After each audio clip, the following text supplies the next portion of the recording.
Hello and welcome to episode 52 of the Cameljanet podcast. Today it is Friday, it's August 12th, and I'm podcasting so late today. It's like almost 5 o'clock in the afternoon, and I usually do this in the morning or just before noon, so I will have time to edit and get everything uploaded. But let me just tell you that this week has been so hectic.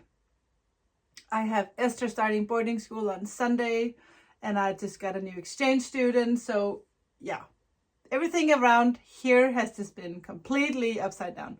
So yeah, I'm just a little behind myself all day. I will talk more about all that later. First, let's talk some knitting and some yarn. And at the end of the episode, I'll talk a little bit more about what's going on here at the house. And also I'm doing like a special edition because I have not had time to knit that much at all.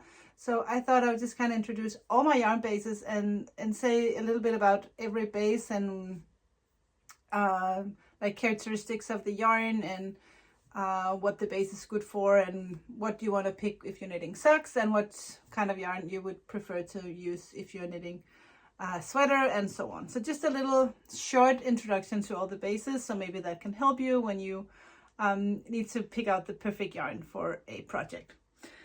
But first, welcome to the channel. My name is Camilla and I am the owner and I am the only person behind Cameljanet, and you can find me as Cameljanet everywhere on social media.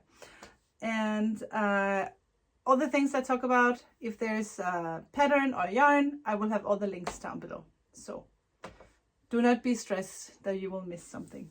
I got myself a glass of iced tea, and as you can see, I already drank half of it because today here in Denmark it is really, really warm.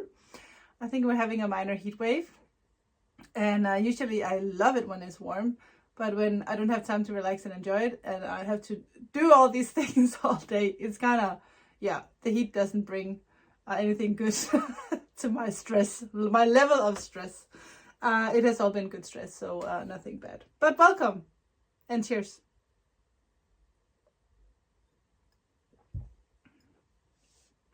As some of you might know, I have been working on a sweater designed by Esther, my youngest, and this is my progress. It's not really clever of me to have stopped halfway through a row. It's making it really hard to share this with you. So let me just finish this.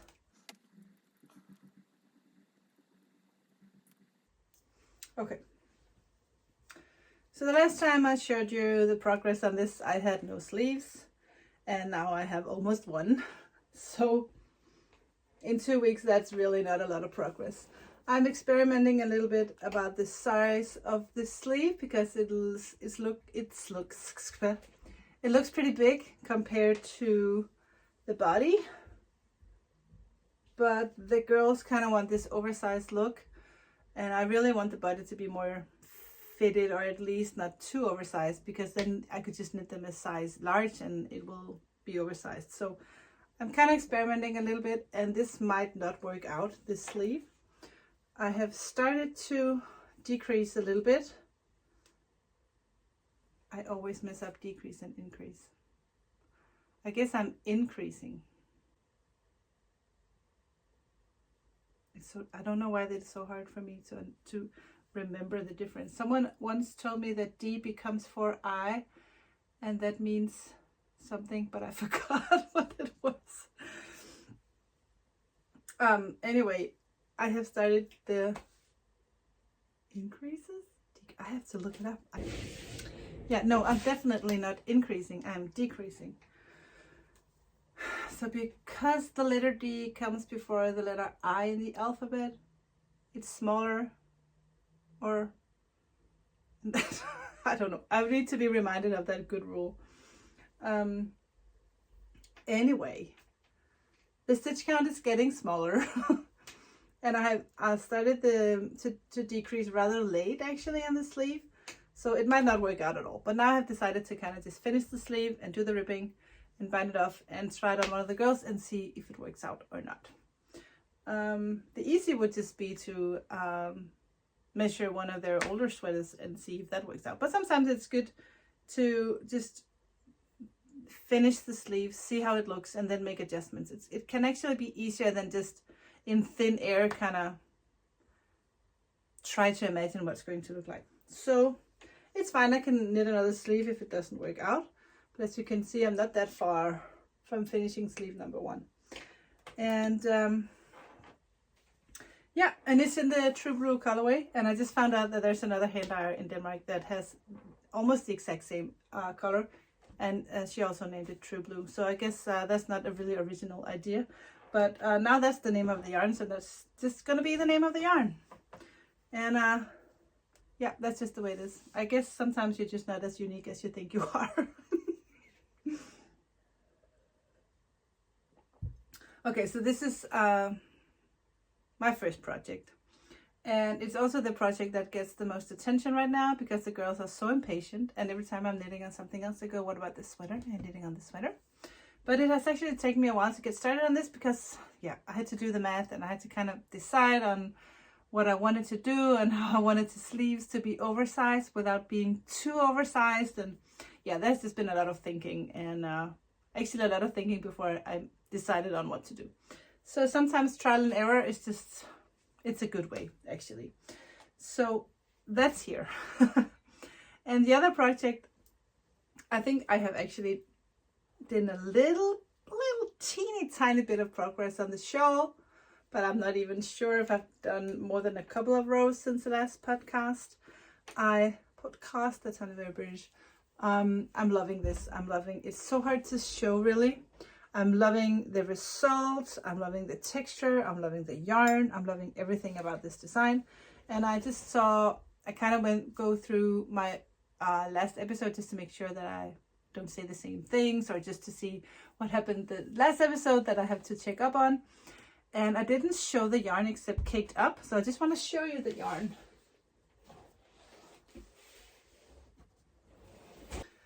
So the yarn I'm using for the Sandwiper shawl is one strand of my single glitter in the colorway Sandwiper and Spice. And I only showed it to you caked up and it's just kind of hard to see when it's all caked up. So I just want to make sure you see the colors right. So this was the glitter single. And this is the Silkmore Hair. This is the colorway Sandwiper. It's like a warm speckled gray. Just like the snake. Yeah, so that was the yarn and the shawl. And I can't wait to dedicate myself to the shawl. I always, when I have multiple projects going, it seems like the one that I have to finish first is not the one that I really want to be knitting on. So I know that once I allow myself to actually finish the shawl after a few days or maybe even only a few hours, there's something else I would rather be knitting on. I think that's the curse of being a knitter. It's always just something else I would like to cast on or work on. But I actually enjoy both the sweater and the shawl. And the last thing that I'm working on is a gift. And I don't know where I put it. Oh, it's right here.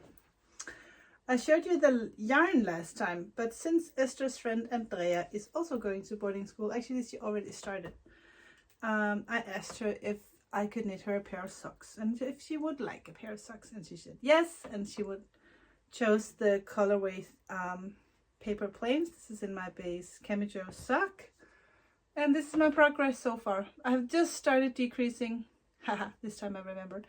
I just started decreasing on the toe.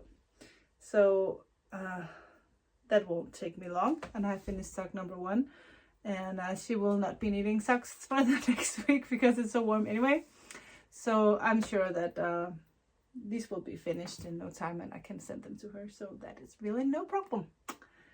And actually just I usually have this little project right here on my shelf, and because I was desperate trying to find projects to share because I don't have that much, I just thought, well, I can show this. I haven't shown this in a long time.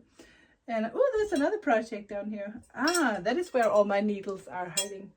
Anyway, I started this little cowl I think a year ago or so, and it was actually just to test this little pattern that later became the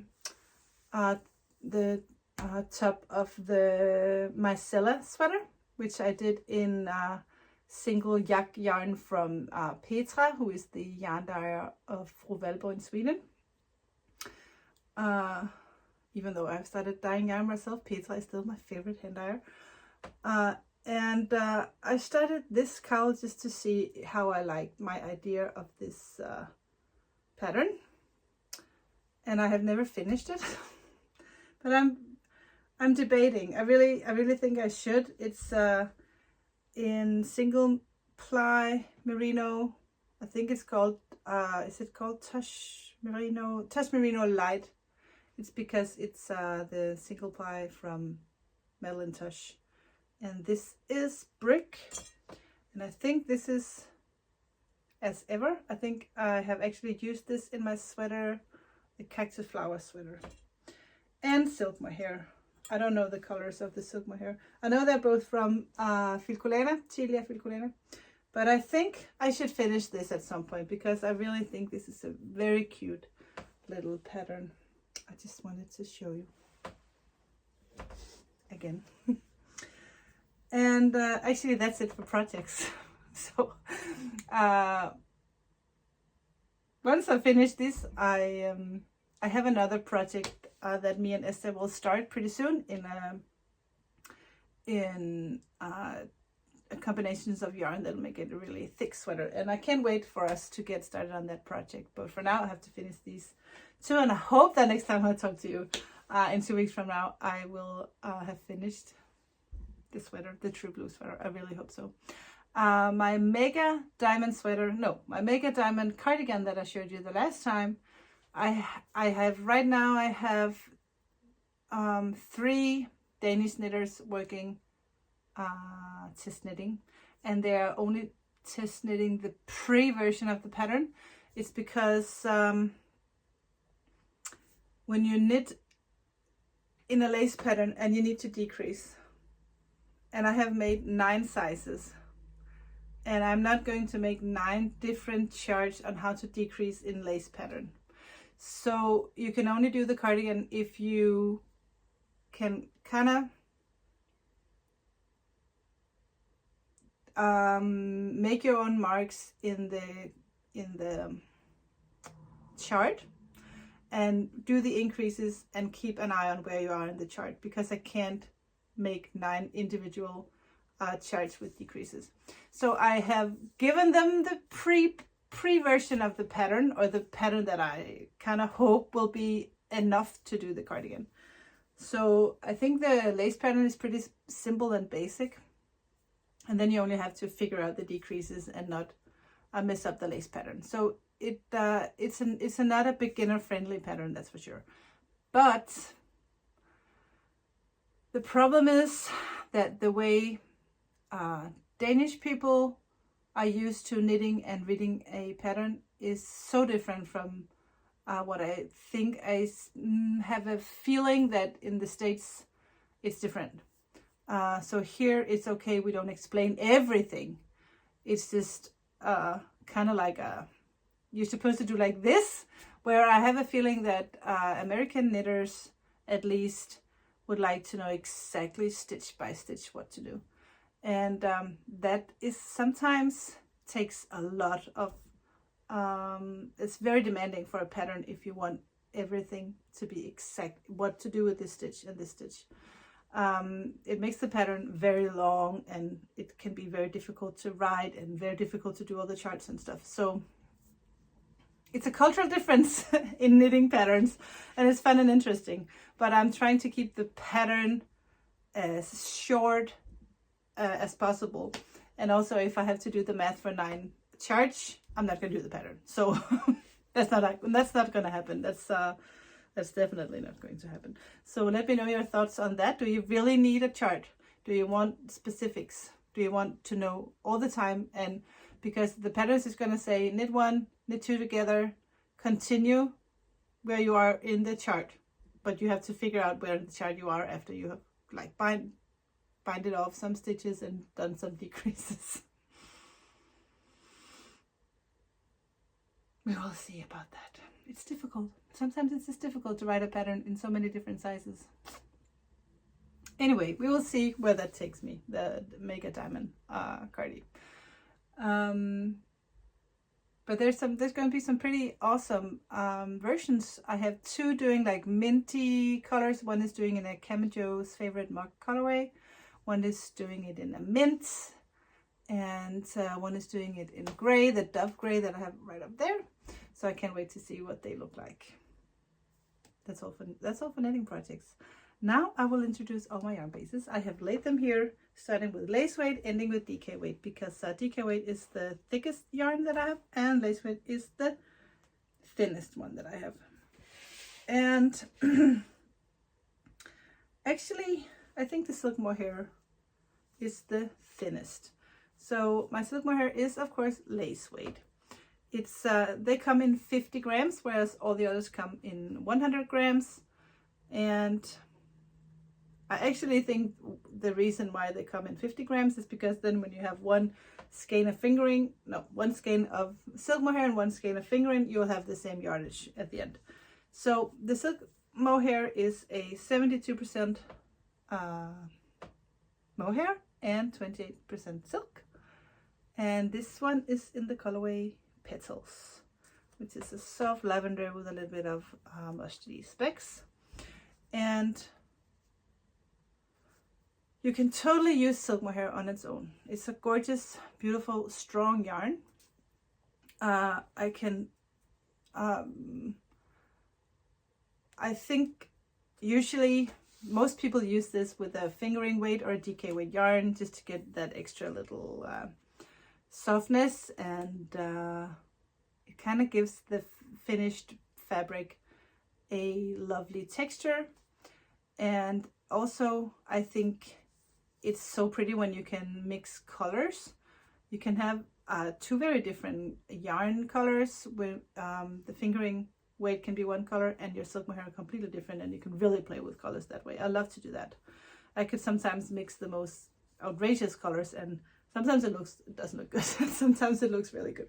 So it's a fun thing to play with. I think Silkmore Hair is a great thing to play with when it comes to colors. Also, if you combine two strands of Silkmore Hair, you can get, there's a lot of nice patterns out there using two strands. I myself have only one pattern using only Silkmore Hair, and that is my Candy Cloud cardigan, which is 4 strands of Silkmore Hair.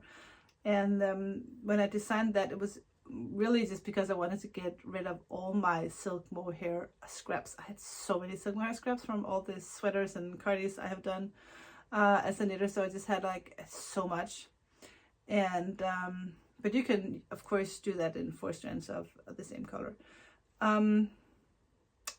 The Mega Diamond cardigan that's coming out pretty soon, I hope, you can also do that in 4 strands of Silkmore Hair if you don't want to use the Mega Mohair. But that's this thinnest, I don't know if that's the word, yarn I have. Then I actually have a yarn base, but I have not any of this in the shop. I haven't dyed any of this for my shop yet. This is a silk merino, so it's 600 meters, whereas the fingering weights are 400. This is 600 meters per 100 grams. It is 70% merino and 30% silk, and I think I have about 15 skeins of these left because I only got a little bit to try, and I just never got around to it. But if you are interested in the lace weight silk merino, please let me know, because I will prioritize and get this dyed if you are interested. And if you know that you want it, like for sure know that you want 3 skeins of this in one of my bases, no, not one of my bases, in one of my colors, let me know, I'll dye it for you. So these are my 2 lace weight bases. And this one is not online yet, but it could be pretty soon if anyone wants it to be. Then I have 1, 2, 3, 4, 5 fingering weight bases. And if anyone knows why it's called fingering weight, because I don't know, let me know. I have 5 fingering weight bases. 3 of them are sock friendly, if that's a word. I would say that the BFL, which is blue faced lacer sock yarn, is the absolute best sock yarn that's out there. And if you know you're gonna knit socks, I would totally prefer the BFL. And is it as soft as the 80/20 merino?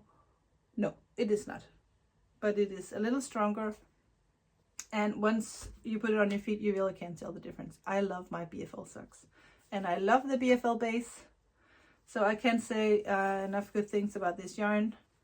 And I actually think if you use this for a sweater with a strand of Silkmore hair, that will be just as fine as well. But the BFL is really the master of socks, sock yarn. Then I have my, I call this Cabbage sock. I have not been very creative with my base name for my bases. Maybe that should be a theme one day. This is the typical, everyone, I think all hand dyers almost know, maybe I shouldn't say it like that, but this is like the most common, I think, yarn. It is I think it's 425 meters per 100 grams. It's 80% merino, 20% nylon, and it's just the, an all-around yarn. You can do anything in this yarn, even socks. They won't last 4 years if you wear them like me, without shoes and inside and outside. I wear out my merino socks because I wear them all the time. It's good with anything, actually. I also have a gold stellina sock. Is it hard to say the glitter in this one? Maybe I should pick out a darker one, because sometimes it's easier to see the glitter in a darker yarn. See, it's much better in this one. This is my gold sock base. It's a 2-ply yarn.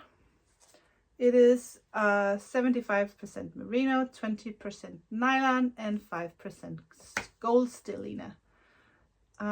This has always been one of my favorite yarn bases. I love the 2-ply yarn. I think it is crazy beautiful. And the same as the fingering weight Cabbage sock yarn. This is just, you can do anything with this yarn. Even knit socks.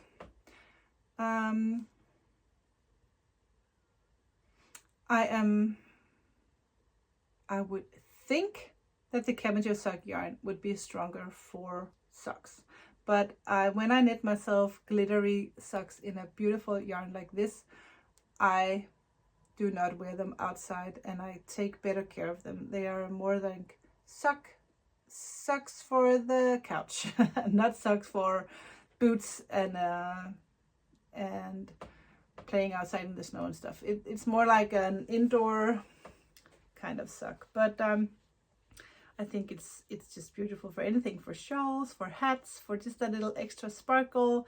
I think in the winter time when you're knitting yourself some really cool hats, I just love the glitter. I love them in mittens as well. I have in my what are they called? I have like a bubble hat, and I have bubble mittens, but they're not called bubble mittens. I think I called them something. I forgot the name of my bubble mittens. Is it pillow moss mittens? Because yeah, the green bubbles kind of look like pillow moss, so I call them pillow moss mittens. Just to not have everything start with bubbles, because I have so many bubble patterns that my local yarn store said you can't because they have them alphabetized in the store. And when everything starts with bubble sweater, baby bubble sweater, bubble mini sweater, bubble anything, bubble hat, bubble baby bubble, yeah, it's just crazy. So I had to name them something else, but still, the gold sock base, good for anything actually. Then I have 2 bases that I will not recommend for socks, and those are my single ply bases. They are 1-ply merino. This one was with glitter. I can't help myself, I really love the glitter. So this is 95% merino and 5% silver stellina. So this has silver glitter, and this is more of a gold. I really can't tell the difference that much, so it's really not.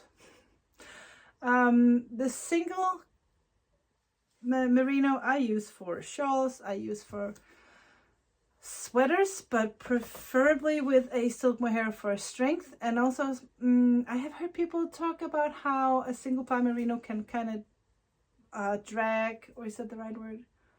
Kind of pull the sweater in one direction. I have not had any experience with that myself, but I have heard people talk about that. And then, so this is the glitter single 366, and the only reason why it's called 366 is because it's 366 meters per 100 grams. It's because I had another single ply merino that was a little bit longer. It was like 420 meters on 100 grams, and I called it single 420. So it was actually just to distinguish the two from each other.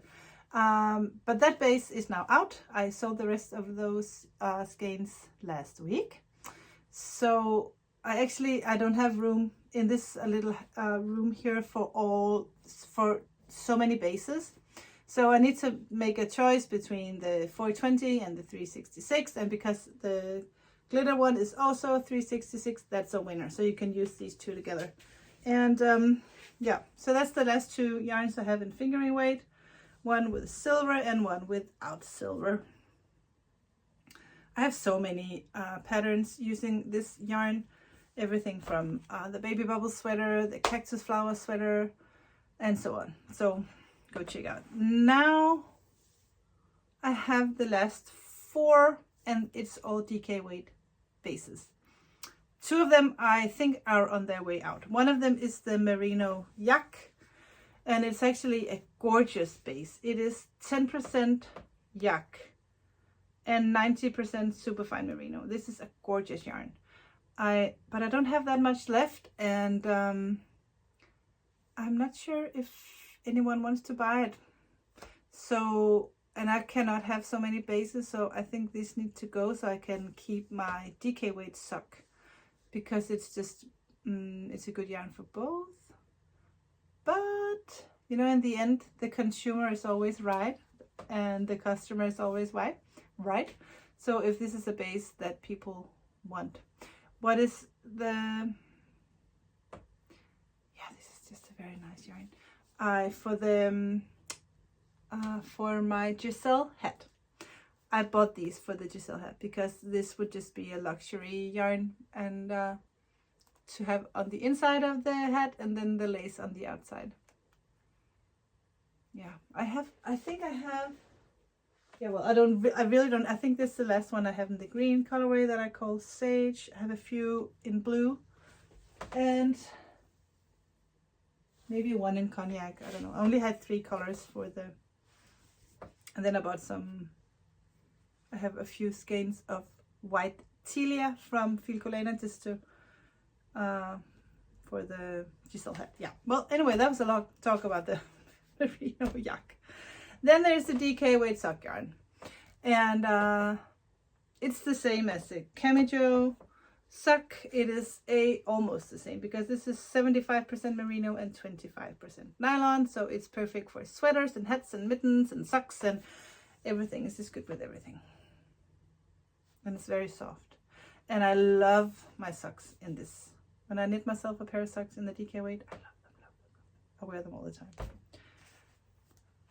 This is my barber pole base, and I still have 1, 2, 3, 4, 5, 6.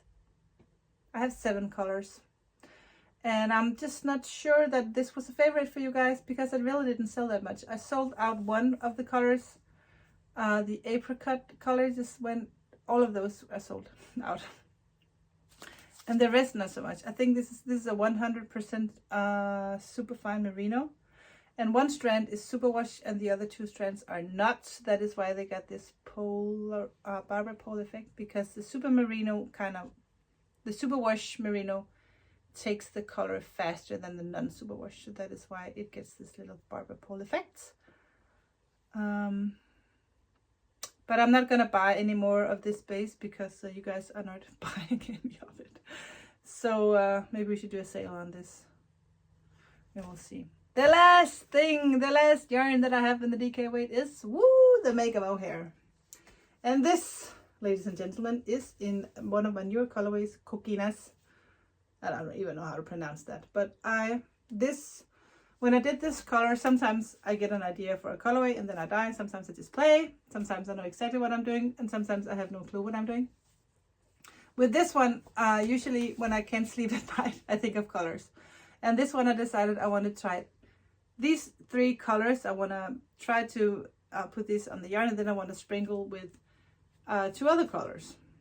And once I did that, I thought it looked amazing, and it reminded me of very, very small shells on the beach close to my summer house. And I found out that the name for those were quinas. So you can do a search, like a, is it called like a picture search on Google? Search for this on Google and click on pictures so you can see my inspiration. Actually, that goes for a lot of my yarns. If you have no clue why they're called what they're called, try to Google the name and do like a picture search, and sometimes you will understand why. But that was my last base. This is quinas on gold sock. I have quinas, I think, actually on all my bases now. I just did quinas on my Silkmore Hair. And I did quinas on, I have it on single glitter. No, it's not. We have quinas on camijo sock. We have quinas on the glitter single and on the DK weight socks. And I'm loving this colorway. Look how pretty. It's so pretty. So they're not all in the shop. Oh yeah, the only quinas that's not in the shop is the Silkmore Hair and the Mohair, but they will be very soon. Anything else I need to show? Yes.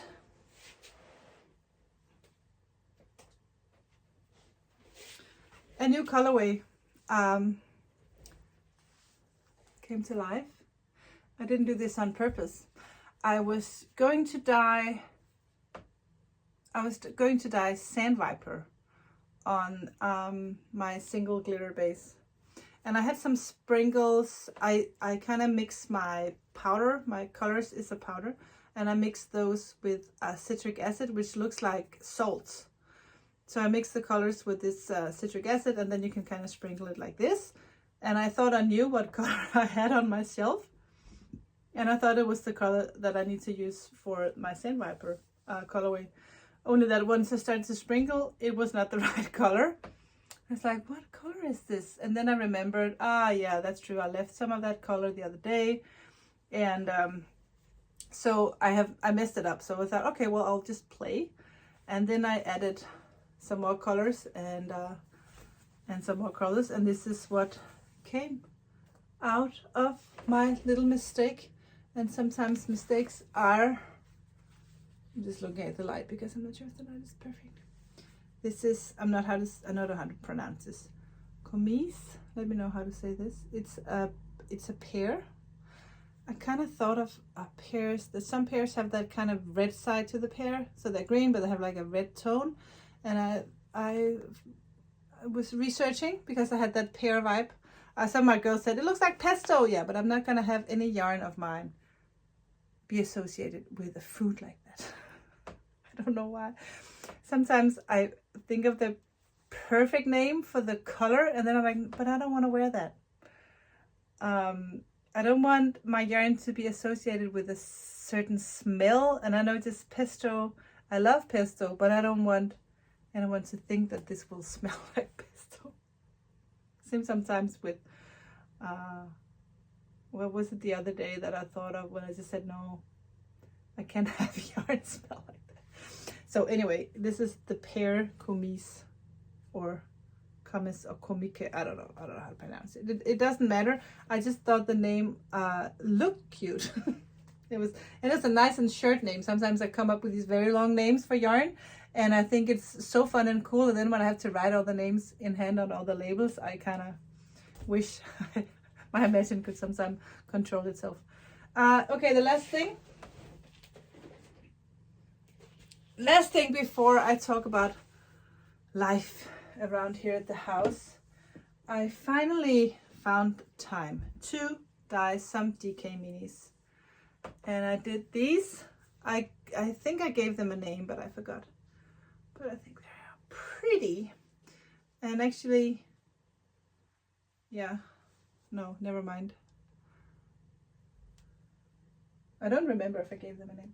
I did one of my cinnamon spice, which is a colorway I have on almost all my bases. I did that on the DK weight because I just thought that if you're going to knit a pair of DK weight socks and you want a mini, I just thought that that would be so cute. Or this could be so cute. I used to do sock sets. I think I actually have them. I think I have some online. I call them Njord and Mjød, because Njord, which is the color of the blue, is the name of a Nordic sea god. And I just thought, you know, the Vikings, they would drink mjød, which is the Viking beer. And so, because I thought this one could look a little bit like mjød, they were a great Nordic couple, those two. So I'm thinking maybe we should do some sock sets. Even the pink one could look good with the blue. Yeah, we'll see. But they will be in this shop. I don't know when, because this weekend is so crazy. I'll tell you about that in a little bit. But anyway, the DK weight minis are on their way to the shop. And I think that's all I have to say about that for yarn. Next weekend is Knitting Festival in Roskilde, which is a city close to Copenhagen. I will have a stand there, a booth, a stand there for 2 days. So that'll be on Saturday, next Saturday, and next Sunday. So I will be vlogging. I'm bringing my husband, and I'm sure he would rather be filming than selling yarn. He's so sweet for going with me, because it's too much work to pack the car. He can never pack the car, but go there for a whole weekend and set everything up and stay there and be alone in the booth all day. I don't know what to do if I had to go get a coffee or something to eat. Who's gonna watch my little stand? I don't know. So he's there to help me, and actually it's just also nice to have him with me, and at night we can go out for dinner and a drink and have some fun. So I'm excited about that, and I'm always a little nervous. I'm always thinking that nobody's gonna come by my shop. Nobody's gonna buy my yarn.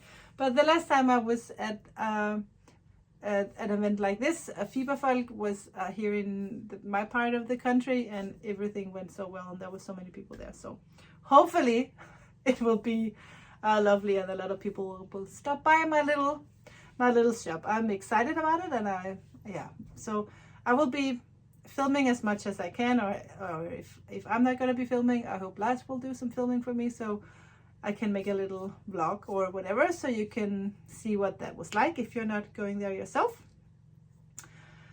And then let me take a sip. I'm out of breath from all the talking. Yeah. So last Sunday, Lori moved in. Lori is an exchange student through Rotary, and she's from Brazil, and she just moved in here at the house, and she's going to stay here until November. I think in middle of November or so. She's here because when my oldest daughter Naomi went on her exchange year, it was also through the organization Rotary. And the deal is, at least here in Europe, that if you send your child through Rotary, you say yes to hosting 3 exchange students in 3 years in a row. So you have them either the first 3 months, then the middle, or in the end. And when Nomi was away in Chicago in 19 and 20, we had a boy here from Argentina. His name was Manu. And that was his sound. And now we have Lori here. So actually we might have one more extension next year at the end of the year. So because we had to have Lori here, we had to get so much ready, and Nomi had a birthday and a birthday party, and we needed to get a room ready for Lori, because you know what happens when you have a spare room? Everybody just kind of throws extra stuff into that room. So we had like the wine fridge in there, Lars had his office in there, we had our guest bed in there, I had lots and lots and lots of yarn in there, and we needed to find places for all of that stuff so we can kind of make a nice room for Lori. And we did that, but that was a lot of work in a good way. It's not bad. It's not a bad way. And we had to get things and get her stuff ready. And now because Esther is leaving for boarding school on Sunday, we needed to get a lot of stuff ready for her and get her stuff packed. And there was like a long list of things she needs to bring. And we got all those things sorted out, so she's ready to go on Sunday. And my heart will break a little bit, but she's gonna have the time of her life. So I'm so happy for her. Tomorrow we're going to a family thing all day. And the day after that, we're going to take Esther to the boarding school. And then on top of that, it actually has been my first week not teaching. The school has started, the kids are back in school, and I'm here. But I have really not had this feeling that I was 100% committed in it this week, because all of these other things has happened, and Lori didn't have to attend school on Monday. So of course we want to show her around town, and we did that and had so much fun. And on Tuesday there was a lot of logistics, so a lot of driving back and forth and taking kids everywhere, and it's just been like that actually this week. Fun and nice, but very hectic and very busy. So next week Esther will be at the boarding school, and Lori will be starting high school with full schedule, and my everyday life will start for real on Monday, and I can start to work, and it feels good because I really need to dye some yarn for this festival next weekend. Yeah, so I can't wait to get up Monday morning and have my first real working day from 8 in the morning, or actually 7 because I start early, and then just work all next week. And then Friday drive to Roskilde and make my little stand there, my little vendor stand, or whatever you call that, my little booth. So I'm excited about that. Now I can see I've been talking for so long, so I will wrap this up, and hopefully there'll be more knitting projects next time. Until then, take care, be good to each other, and give me a thumbs up, subscribe, comment down below. I love the feedback when you guys give me a little love down there in the comments, and I always get amazed to hear where you are from. It's so lovely to just know where everybody's watching from. So thank you so much to those of you who always kind of say hello from Illinois or wherever you come from. Yeah, so thanks a lot. Thank you so much for watching, and I will see you in 2 weeks for a regular podcast. But before then, there will be a little footage from the festival in Roskilde. Take care, guys. See you. Bye.